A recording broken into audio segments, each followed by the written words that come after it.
आज बात शुरू करते हैं कार्यक्रमों के कुछ बैनर से, फूलों के बीच बोलते लोगों से, डायस पर बैठे जाने पहचाने चेहरों से, खाली खाली हॉलों से, भरी भरी कुर्सियों से, ऊंचे ऊंचे लहजों से, सरकारी गैर सरकारी अज़्म और इरादों से, नए पुराने मशवरों से।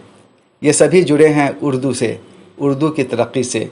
लेकिन लुत्फ़ तो ये है कि बिहार में उर्दू दिनों दिन दम तोड़ती जा रही है। ये तस्वीर है गुरुवार की। मुख्यमंत्री नीतीश कुमार पटना में उर्दू अनुवादकों, सहायकों और अन्य उर्दू कर्मियों को नियुक्ति पत्र बांट रहे हैं। और भी नियुक्तियां होंगी। ऐसी ही नियुक्ति बरसों पहले लालू राबड़ी के दौर में हुई थी।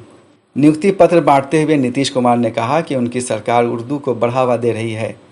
आज के समारोह में 142 उर्दू अनुवादक, 5 सहायक उर्दू अनुवादक, 5 निम्न वर्गीय लिपिक उर्दू और 27 निम्न वर्गीय लिपिक हिंदी, कुल 183 पदों पर नव नियुक्ति अभ्यर्थियों को नियुक्ति पत्र दिया गया। हम तो यही कहेंगे कि जहां भी रहते हैं वहां कोशिश करिएगा बाकी लोगों को उर्दू सिखाने का, उर्दू बताने का। आप समझ लीजिए, हमारा बचपन का ये अनुभव है। हमारे यहाँ नहीं था, बाद में तो हमको हुआ कि नहीं साहब, एक तो होना चाहिए था। और अगर हिंदी के साथ साथ उर्दू के शब्दों को जानेंगे तो और ज्ञान बढ़ेगा और भी ज्यादा होगा। तो इन सब चीजों के चलते हम लोग तो शुरू से ही लगे हुए हैं। और आप समझ लीजिए कि 2008 में ही हमने क्या किया।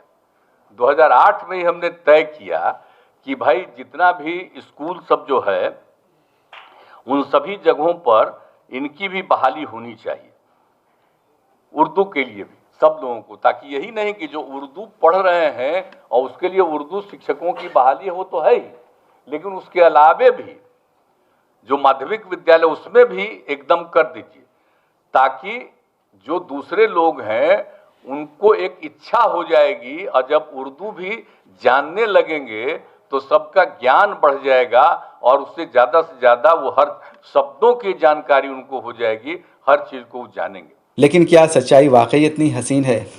जिन कर्मियों की जिस काबीना सेक्रेटरीट के तहत ये नियुक्तियां हुई हैं, उन्हें उर्दू में काम करने का कितना मौका मिलेगा, ये एक अहम सवाल है। बरसों पहले जो नियुक्त हुए थे वे BDO CO ऑफिस में महज सरकारी कर्मचारी बनकर रह गए और हिंदी में काम करते करते रिटायर हो गए। उर्दू निदेशालय के तहत बड़े बड़े कार्यक्रम होते हैं। हॉल की खाली कुर्सियां बताती हैं कि उर्दू से लोगों का रिश्ता कितना टूटता जा रहा है। प्रदेश में उर्दू की तरक्की के लिए काम करने वाली बिहार उर्दू अकादमी पिछले 4 साल से बेयारो मददगार है। ना सदर है ना सेक्रेटरी। उर्दू एडवाइजरी बोर्ड का भी यही हाल है। उर्दू की तरक्की किस तरह होती होगी, इसका महज अंदाज़ा लगाया जा सकता है। बिहार स्टेट मदरसा एजुकेशन बोर्ड पिछले 8 महीने से बिना किसी चेयरमैन के काम कर रहा है। तत्कालीन शिक्षा मंत्री विजय कुमार चौधरी के वक्त में मदरसा बोर्ड की ऐसी नियमावली बना दी गई कि मदरसा शिक्षकों की बहाली अब दूर की कौड़ी बनकर रह गई है। बिहार में उर्दू आधी आबादी की ज़बान उर्दू है बिहार की, और 1/4 आबादी जो बिहार की है उसकी मादरी ज़बान उर्दू है। उर्दू में तकरीबन 80,000 टीचरों की जगह खाली पड़ी है स्कूलों में। 27,000 टीचरों की बहाली के लिए 2013 में वैकेंसी आई और 12,000 बच्चों को न जाने क्यों फेल कर दिया गया, वो डंडे खा रहे हैं। कोर्ट ने उनके बहाली का इशारा भी दिया है, लेकिन हुकूमत कोई रियायत नहीं कर रही है। हम लोग चाहते हैं कि उनकी बहाली को यकीनी बनाया जाए। हाई स्कूलों में उर्दू की तालीम शुरू दिन से दी जाती रही है, उर्दू के टीचर बहाल रहे हैं। अभी मानक मंडल में गवर्नमेंट ने तब्दीली की है और उर्दू के टीचरों की बहाली के लिए इसने गुंजाइश बंद कर दी है। इसलिए हम लोग चाहते हैं कि मानक मंडल में तब्दीली की जाए और उर्दू के टीचरों की बहाली को यकीनी बनाया जाए। और दूसरा मामला है कि उर्दू जो एकेडमी है, उर्दू मसावरती कमेटी है, इसका मामला भी 2018 से इल्तवा का शिकार है, तो उस मामले को भी हुकूमत को देखना चाहिए। हद तो यह है कि उर्दू मीडिया हिंदी में पत्रकारिता करने लगा है। उर्दू अखबार नाम के लिए उर्दू अखबार निकालते हैं। बिहार सरकार का विज्ञापन हिंदी में छपता है और अखबार मालिकों को विज्ञापन से मतलब है।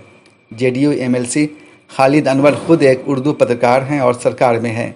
इस बारे में उनसे सवाल पूछिए तो देखिए जवाब क्या मिलता है।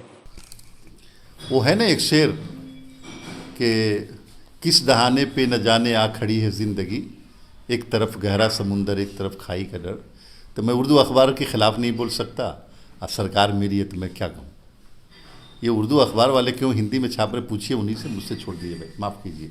बात फिर उर्दू कार्यक्रमों, डायस पर बैठे जाने पहचाने लोगों और हॉल में खाली भरी कुर्सियों पर पहुंचती है, और फिर सब कुछ उर्दू के गैर यकीनी मुस्तकबिल पर आकर रुक जाता है।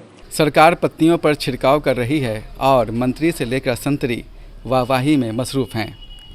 लेकिन हैरत है कि उर्दू आबादी खामोश है। कहीं उर्दू आबादी की ये खामोशी उर्दू की मौत का सबब न बन जाए। कैमरा पर्सन शायान हसन के साथ मैं सैयद जावेद हसन, बिहार लोक संवाद, पटना।